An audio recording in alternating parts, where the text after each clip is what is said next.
Hello students, my self सुशील। आज मैं आपको केमिस्ट्री का सॉल्यूशन टॉपिक करवाने वाला हूँ जो 11th और 12th दोनों के पॉइंट ऑफ व्यू से बहुत इम्पोर्टेंट है।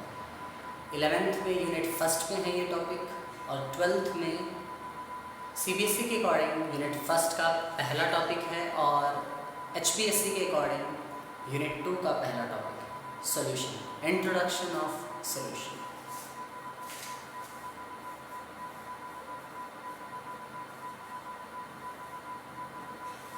सॉल्यूशन हिंदी में इसे कहें तो घोल विलयन कहते हैं। इसका मतलब जब हम दो चीज़ों को आपस में मिक्स कर दें सॉल्यूशन तैयार हो जाता है। पर सॉल्यूशन की एक स्टैंडर्ड डेफिनेशन है, वो क्या है?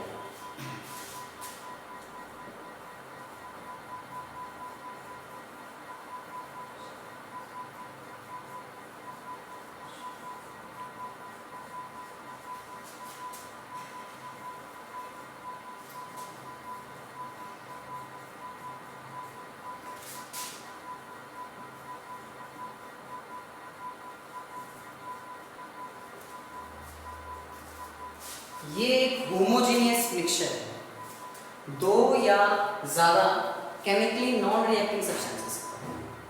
सॉल्यूशन एक होमोजीनियस मिक्सचर है, दो या ज़्यादा केमिकली नॉन रिएक्टिंग सब्सटेंसेस का, जिसकी कॉम्पोजिशन को चेंज किया जा सकता है।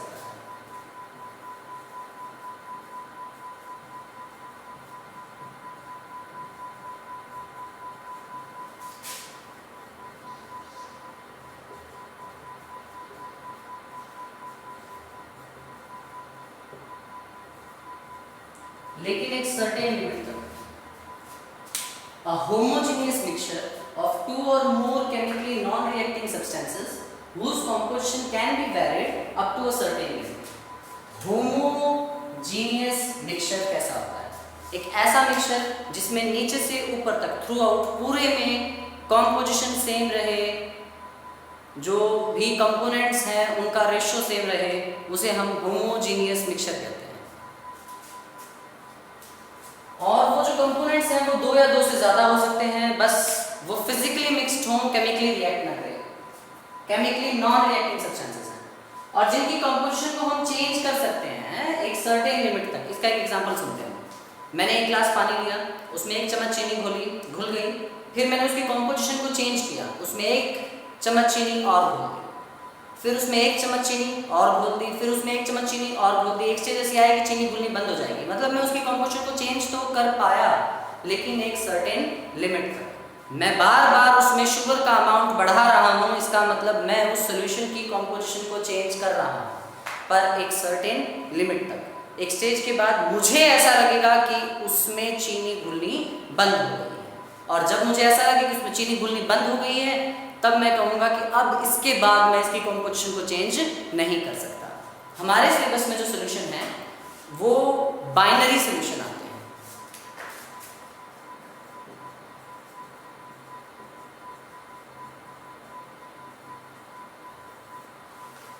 बाइनरी में एक वर्ड है बाई, BI। बाई का मतलब होता है टू। एक सॉल्यूशन जिसमें सिर्फ दो ही कंपोनेंट हो। The solutions having only two components, वो सॉल्यूशंस जिनमें सिर्फ दो कंपोनेंट्स हैं उन्हें हम कहते हैं बाइनरी सॉल्यूशन। बाइनरी सॉल्यूशन के जो दो कंपोनेंट्स हैं वो कौन से हो सकते हैं? उनको हम नाम देते हैं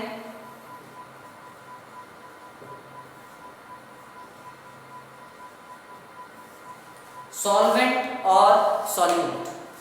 सॉल्वेंट वो कंपोनेंट है जो ज्यादा अमाउंट में प्रेजेंट होता है।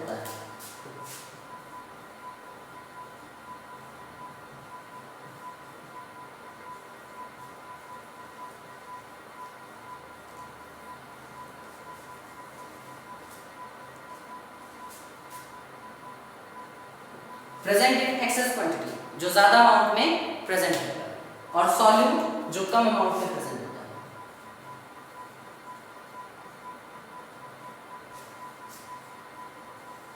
lesser quantity.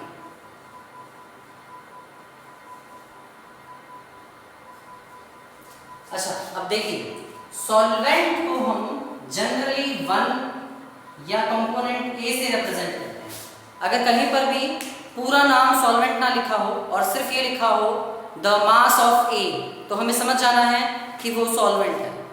ठीक है, और सॉल्यूट को हम जनरली कंपोनेंट्स 2 या कैपिटल बी से रिप्रेजेंट करते हैं। इसका एग्जाम्पल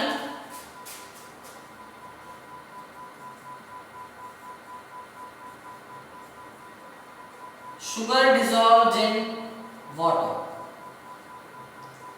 water solvent बन गया और sugar solute बन गया। जो कम अमाउंट में है वो सॉल्यूट, जो ज्यादा अमाउंट में है वो सॉल्वेंट। कई बार बच्चे कंफ्यूज हो जाते हैं, सर सॉल्वेंट क्या है, सॉल्यूट क्या है। नाम तो याद रखते हैं पर उल्टा कर लेते हैं। तो याद करने का ये तरीका है, इसकी स्पेलिंग में 7 लेटर्स हैं, 1 2 3 4 5 6 7, क्योंकि इसकी स्पेलिंग में 7 लेटर्स हैं और इसकी स्पेलिंग में 1 2 3 4 5 6 लेटर्स हैं। इसमें कम लेटर्स हैं तो ये कम अमाउंट में होगा, ये ज्यादा लेटर्स कंटेन कर रहा है, ये ज्यादा अमाउंट में होगा। ये जस्ट एक क्रैम करने का मेथड है। सॉल्वेंट वो कंपोनेंट जो ज्यादा अमाउंट में है, सॉल्यूट वो कंपोनेंट जो कम अमाउंट में है। अब सॉल्वेंट है क्या, पानी है या अल्कोहल है या बेंजीन है, इसके बेस पर हम सॉल्यूशंस को 2 तरह से क्लासिफाई कर सकते हैं।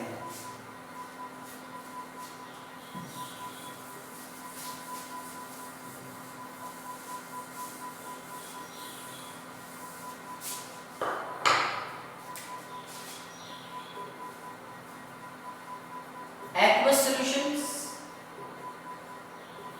और non aqueous solutions. Aqueous solutions वो होते हैं जिनमें सॉल्वेंट पानी, सिर्फ पानी, और नॉन एक्वस में सॉल्वेंट पानी के अलावा benzene, alcohol, kerosene etcetera etcetera कुछ भी हो सकता है, बस वो पानी नहीं होना चाहिए।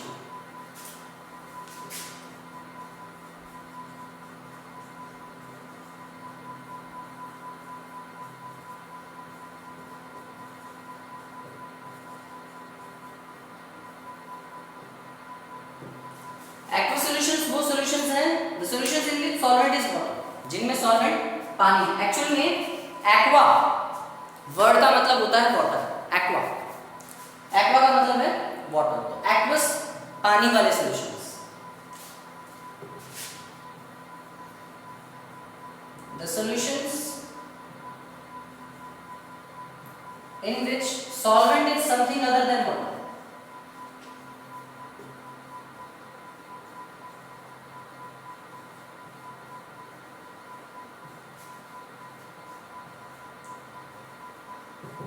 सॉल्वेंट पानी के अलावा कुछ और हो, जैसे लाइक बेंजीन, अल्कोहल, etc. पानी ना हो तो वो नॉन एक्वस सॉल्यूशन। अब सॉल्वेंट और सॉल्यूट की फिजिकल स्टेट के बेस पे भी हम सॉल्यूशंस को क्लासिफाई कर सकते हैं। Classification of solution on basis of physical state of solvent and solute। Binary solutions पढ़ रहे हैं, याद रखना है इस बात को।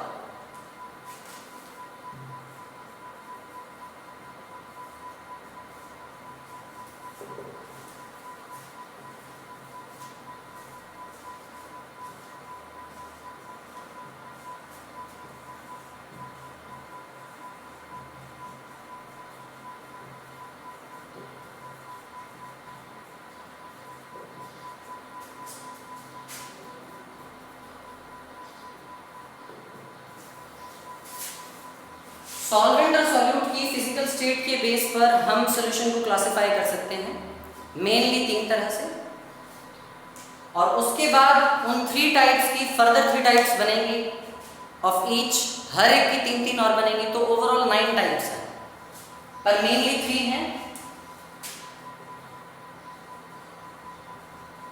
Solid solutions,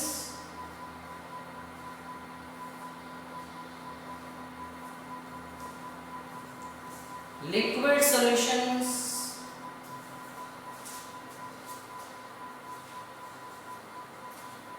gas solutions.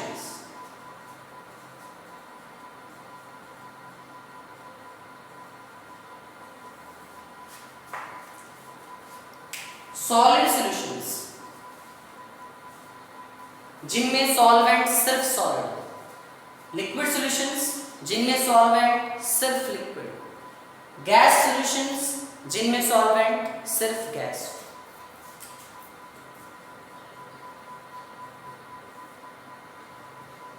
Solid solutions में सॉल्वेंट के लिए एक ही ऑप्शन रह सकता है, वो है सॉलिड। लिक्विड सॉल्यूशंस के लिए सॉल्वेंट सिर्फ लिक्विड रहेगा।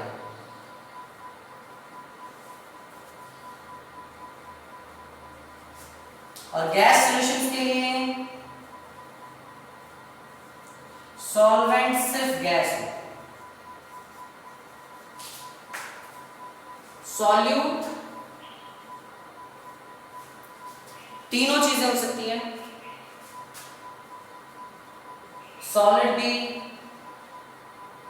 लिक्विड भी और गैस।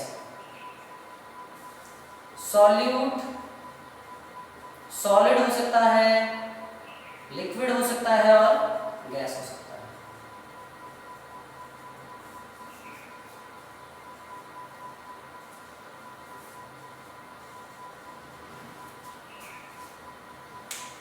इस सॉल्यूशन का नाम क्या बनेगा?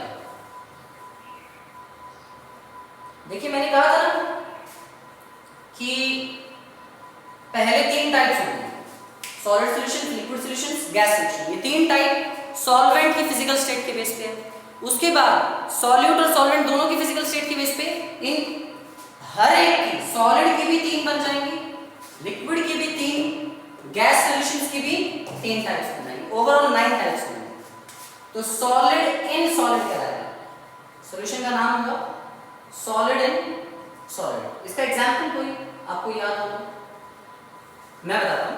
सॉलिड इन सॉलिड एलॉय सुने, दो या दो से ज़्यादा मेटल्स को मिलाया जाता है, मेटल और नॉन मेटल को मिलाया जाता है, कुछ जेमस्टोन्स को भी मिक्स किया जाता है ताकि वो और प्रेशियस और शाइनी और ब्यूटीफुल हो सके।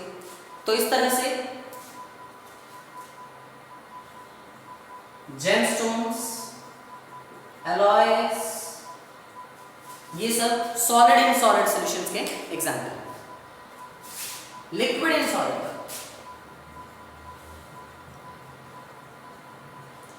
लिक्विड इन सॉलिड का एग्जांपल, सॉलिड के अंदर लिक्विड,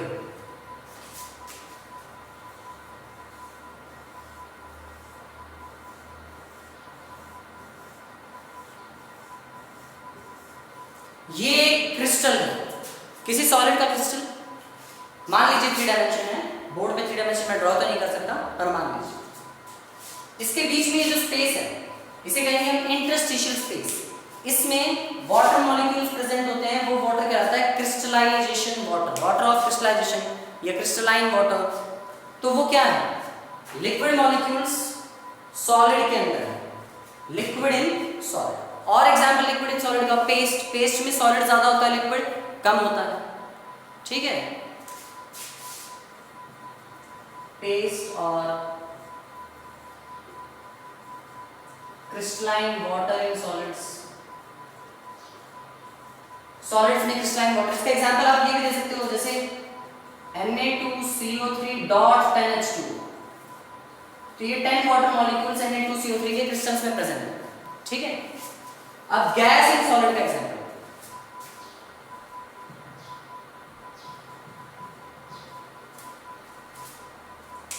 गैस प्रेजेंट है सॉलिड में। इसी तरह से मान लीजिए ये निकल एटम का, निकल एलिमेंट का क्रिस्टल है, निकल, निकल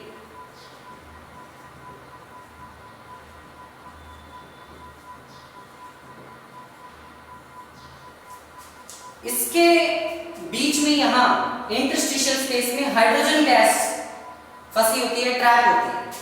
इसीलिए हम जब भी हाइड्रोजनेशन करते हैं, एडिशन ऑफ हाइड्रोजन करते हैं, तो हमारे पे निकल, प्लैटिनम या पैराडाइम मिलते हैं। एक 10th के पॉइंट ऑफ व्यू का एक रिएक्शन आपको समझाना चाहूंगा। आपने हमेशा से ये बात पढ़ी है कि जब भी हम वेजिटेबल घी को वेजिटेबल घी बनाना चाहें तो हम क्या करते हैं, वेजिटेबल ऑयल को हाइड्रोजन गैस देते हैं ताकि वो वेजिटेबल घी में बदल जाए। जब भी हम वेजिटेबल घी बनाना चाहते हैं तो हम वेजिटेबल ऑयल को हाइड्रोजन गैस देते हैं, और ये हाइड्रोजन गैस हमेशा निकेल या प्लैटिनम या पैलेडियम की प्रेजेंस में दी जाती है। NiPt और Pd की प्रेजेंस में ये गैस दी जाती है। तो जो निकेल है, प्लैटिनम है, पैलेडियम है, इनकी प्रेजेंस क्यों ली गई? ये एज अ कैटलिस्ट काम करेंगे। ये रिएक्शन इनके सरफेस पे होगी। इनके सरफेस पे क्यों होगी? क्योंकि इनके इंटरस्टिशियल स्पेस में हाइड्रोजन है, और जब भी हम वेजिटेबल ऑयल को इनके सरफेस पे गर्म करेंगे तो ये हाइड्रोजन गैस वेजिटेबल ऑयल से मिक्स हो जाएगी जो इनके इंटरस्टिशियल स्पेस में प्रेजेंट है, और वेजिटेबल घी बन जाएगा। तो ये एक एग्जांपल है इंटरस्टिशियल हाइड्राइड का, जिसमें हाइड्रोजन जो है वो मेटल एटम के इंटरस्टिशियल स्पेस में, मेटल के एटम्स के इंटरस्टिशियल स्पेस में प्रेजेंट होता है हाइड्रोजन गैस। तो ये एग्जांपल है solid in gas in solid का, hydrogen in interstitial space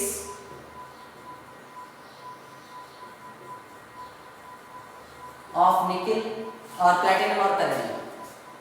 next,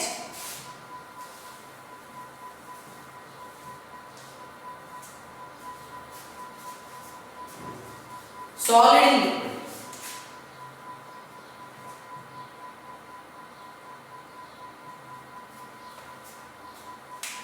solid को लिक्विड में घोना है। एग्जाम्पल अभी बताया था, शुगर इन वाटर या salt in water.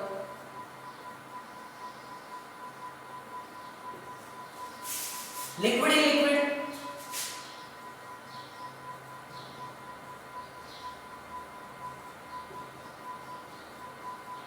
Alcohol in water, gas in liquid,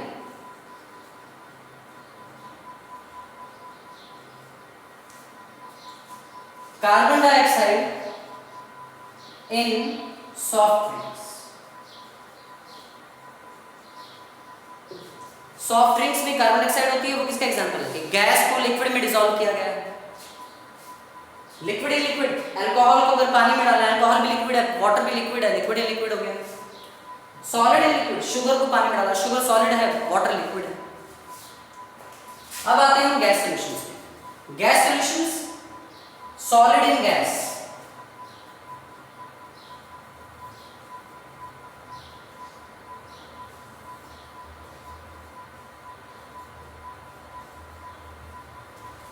dust particles solid होते हैं। अगर डस्ट पार्टिकल्स गैस में है तो हम क्या कहेंगे? Solid in gas.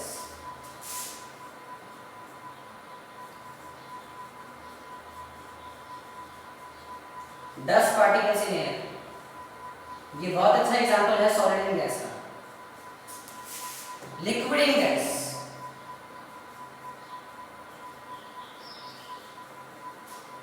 Water droplets in air, पानी की बूंदें जो हवा में है, वो इसका एग्जांपल हुआ लिक्विड इन गैस।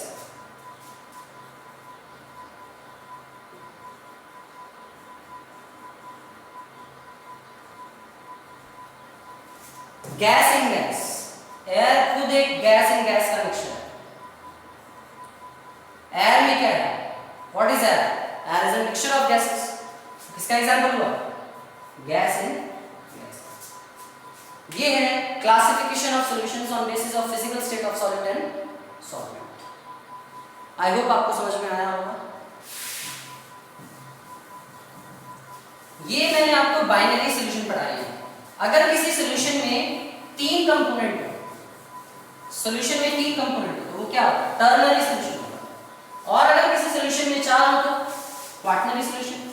इसी तरह से 5 हो या उससे ज्यादा हो तो पॉलिनरी सॉल्यूशन होते हैं, जिनमें बहुत सारे कंपोनेंट्स होते हैं। Thank you.